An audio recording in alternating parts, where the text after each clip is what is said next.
freaking first cut. Golly. Welcome to the First Cut Podcast. I'm Rick Gehman, and this is your round 3 recap for this week's Valspar Championship. And joining me to break it all down from the scene, from his lounge chair, it's Mark Immelman. Hey, Mark.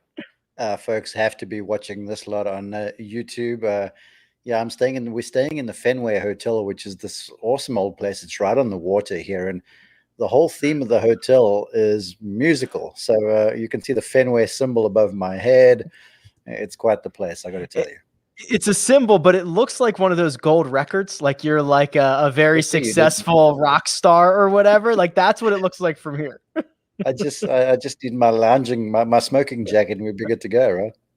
That's exactly right. Now, Mark, remind us, you're on site. You were with did I catch you with the Homo group this afternoon? Yeah, I had Max Homer and Lucas Glover the entire day. Max was sound, man, I got to tell you. Lucas battled, but it was easy. The golf course was sort of on a knife edge that way, Rick, where it was hard enough where if you weren't hitting quality shots, you were going to get tripped up, and easy enough where if you were playing well, you could shoot low scores. And we saw that. We saw a few 63s in the morning, and boys put together some decent rounds in the afternoon. But all that being said, you still have to bring all of your game to the Copperhead course because it's difficult, man. Yeah, we're going to talk about Max specifically here in just a few minutes. I was impressed with his round today, and you can watch coverage on Sunday on CBS beginning at 3 p.m. Eastern time. You could watch on your local CBS station over the air or through your cable provider. You can also watch via CBS Sports app or at cbssports.com for free. And as always, you can take CBS with you anywhere you go via Paramount Plus on all your streaming devices. Dare I say, there are 2 horses at the top of this leaderboard. Mark, Keegan Bradley, and Sam Burns are going to share the 54-hole lead heading into Sunday. Let's start with Keegan Bradley. It was a 2 under 69 on Sunday. His career, I think, is well documented from the putting struggles. Now telling us, before the week, you mentioned this on Tuesday, feeling like he's putting the best he ever has, or at least has in a long time. And he's starting to see those gains out on the golf course. Yeah, but the truth of it is, Rick, you saw some of it this afternoon where he's always been a tremendous ball striker. Sort of hits the ball through the window almost. And it's one of those, Keegan Bradley, where the ball striking just comes easy. He just hits the center of the club face regularly.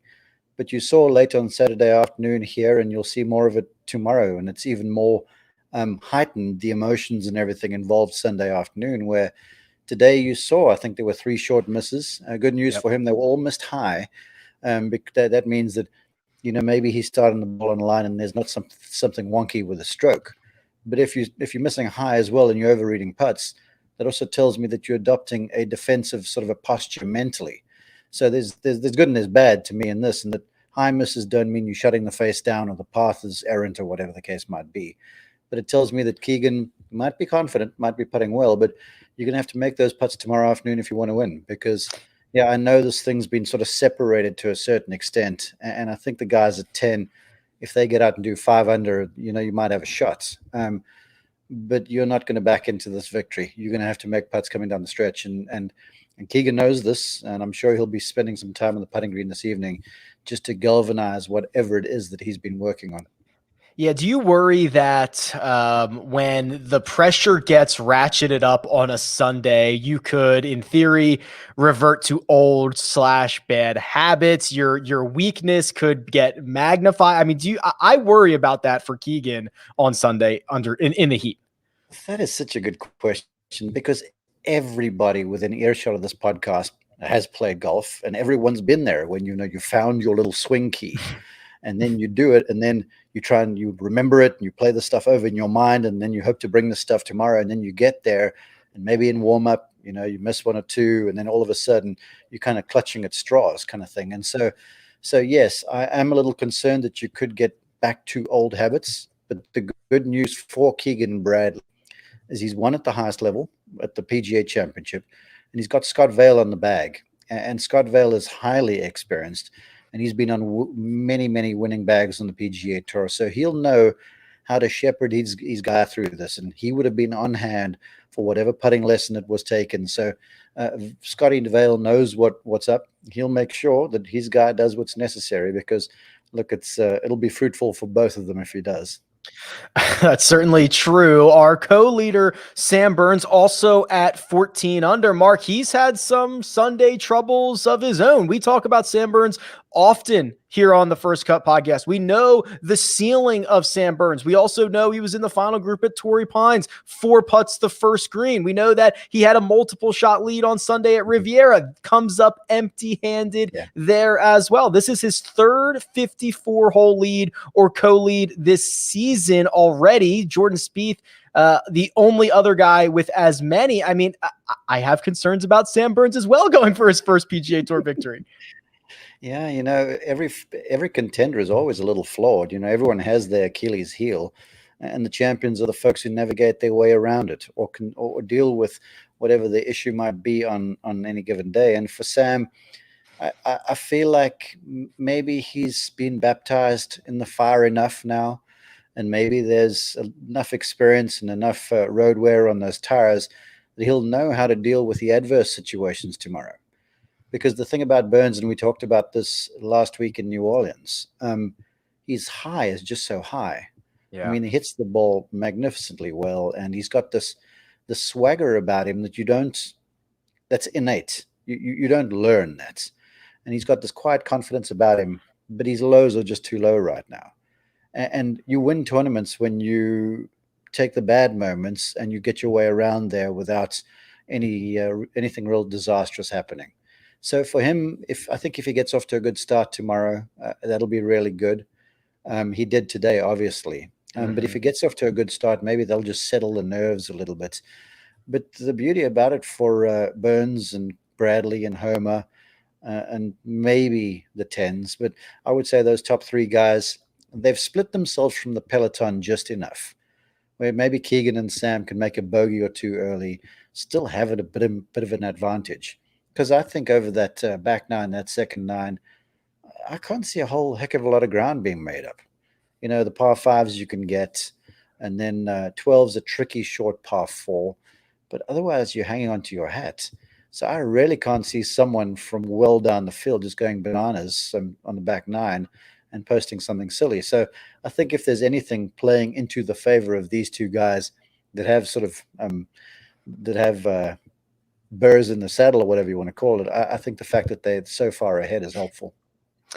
That quick start that Mark is alluding to was an eagle on number 1 for Sam Burns, where he had 233 yards into the par 5. He hits hybrid, almost jars it. It ends up finishing, I don't know, a foot out from the cup, and he taps that in for eagle to get his round underway. Well, just to that, if I can comment on that, Charlie. I mean, that speaks to the gears that he has.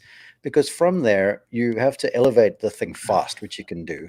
You're taking it to a blind target. The green's way above you. It's guarded by a huge bunker. You know that long is basically cooked and you're not making birdie. Most golfers would sting the thing out to the left-hand side, left center of the green, take 2 putts and out. Not Sam Burns. He just goes ahead and takes dead aim at a back right hole location with a hybrid. And that's just insanity. And he pulled it off. And I mean, that shows you what his ceiling is. 1 shot back and 3 clear of the chasers at 4 is the man that you got to watch up close and personal today. It's Max Homa. While our co-leaders both made bogey on 18, it was Homa who birdies 18 to close the gap, and he was absolutely sublime on his approaches specifically today, including holing out from 137 yards on number 6 today, Mark. Yeah, second hole, we joined him of the day, and he goes and holes a wedge from the middle of the fairway. But that was only part of the story. I mean, you guys know me. I look at a player's control, and when I say control, the ability to vary trajectory, high and low, and especially around here, to small targets that demand precision, you have to be able to lift and flatten the trajectory, especially with the winds as we had them. And this boy was not only accurate and on point distance-wise, but he was hitting every window. And the only bad shot I saw him hit really was a tee shot off 18. And I looked at this round, and I've watched him play before, but to me today, Max Homer has just taken a different. He's taken another step. He was an elite ball striker to me today. He was an elite player. He moves fast between golf shots. I mean, remember, I'm the on-course announcer. I'm positioned like 20, 30 yards ahead of them. So I'll get to golf balls to investigate before they do. This guy, after he's hit, he was getting to the golf ball at the same time as I was, which tells you how quickly he's moving between shots. And I mean, there was times I was investigating lives with him standing right next door to me. And then when he's over the thing, he's really patient. He seems unfazed by stuff. Mentally, he's sharp. And I think maybe that time, those few years when he was in the doldrums with the game, that sort of put the game into perspective and galvanized it for him. And then he's done some work with Mark Blackburn, where this guy, he just wore out the center of the face today and hit everything on the button. And as far as I'm concerned, given Keegan's skill with ball striking and Sam Burns the same thing, they're going to have to beat Max Homer because that guy looked all of the part today. To add some stats to what you saw out there, and this is via Justin Ray, Max Homa gains 4.01 strokes on approach today, the most of anyone in the field and the best single round of his career. So he was absolutely dialed in. And Mark, it does not get past us that if Max Homa wins on Sunday, he would join Stuart Sink and Bryson DeChambeau as the only multi-time winners on tour this year. Can you believe that? They're the year contender. Mm-hmm. That's right. Absolutely. Yeah, no, I giggle at you. I'm so glad Carl isn't on this podcast because all Carl would have been talking about was the strokes gained approach. And I'm like, yeah, he hit the ball marvelously, but it's not just about the distance that you're hitting from and the distance you hit it from the hole. It's how you move it there. And this guy was hitting balls that were just cutting through the wind. And like I said, on 13, par 3 playing downhill, hip wind, nothing but disaster all the way around the green. He hits this 9-iron like towering. That thing came down vertically, and he happened to keep the ball hole high. Now, everyone else was scooting the thing to the back of the green or missing short. This ball came in vertically, right?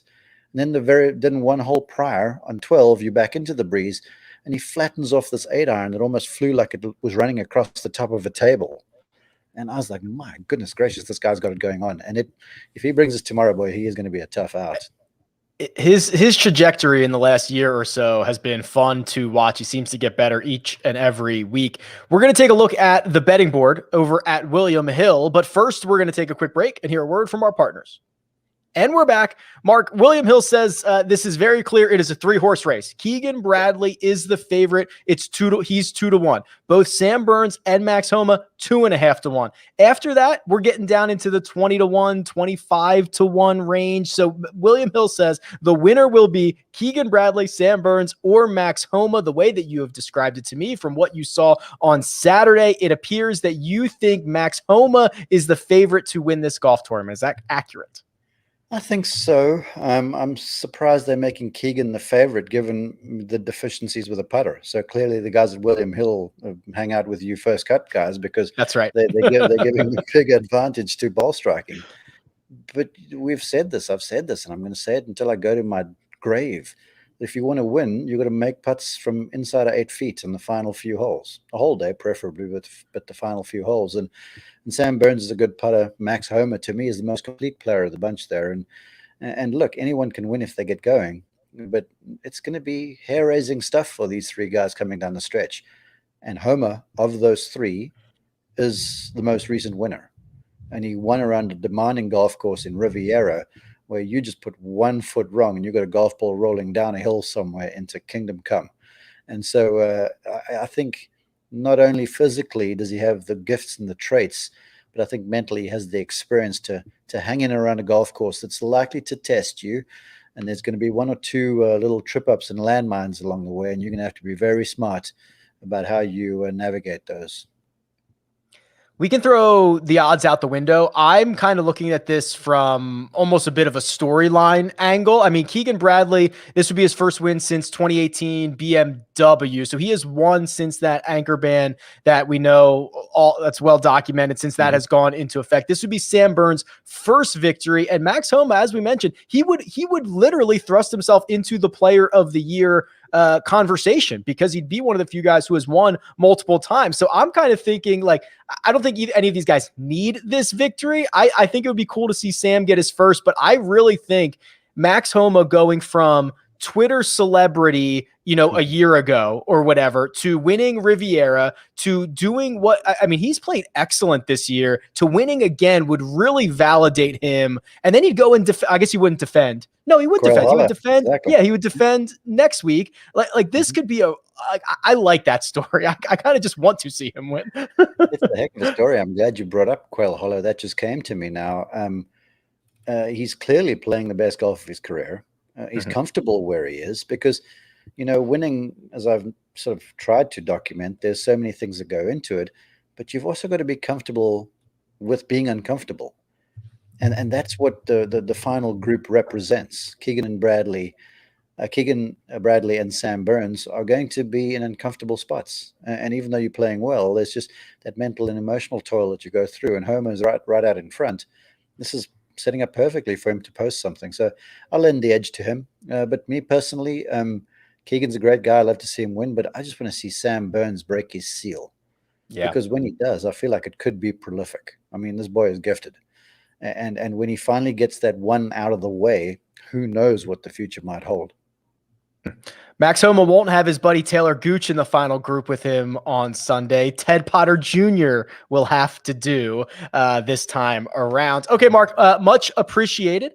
We will see you and hear you out there on Sunday. I hope you enjoy. But for now, let me thank producer Jacob. He does all the hard work behind the scenes. Let me thank Mark Immelman, who you can find on Twitter at Mark_Immelman. And you can find me at Rick Run Good. This has been The First Cut, and we'll catch you next time.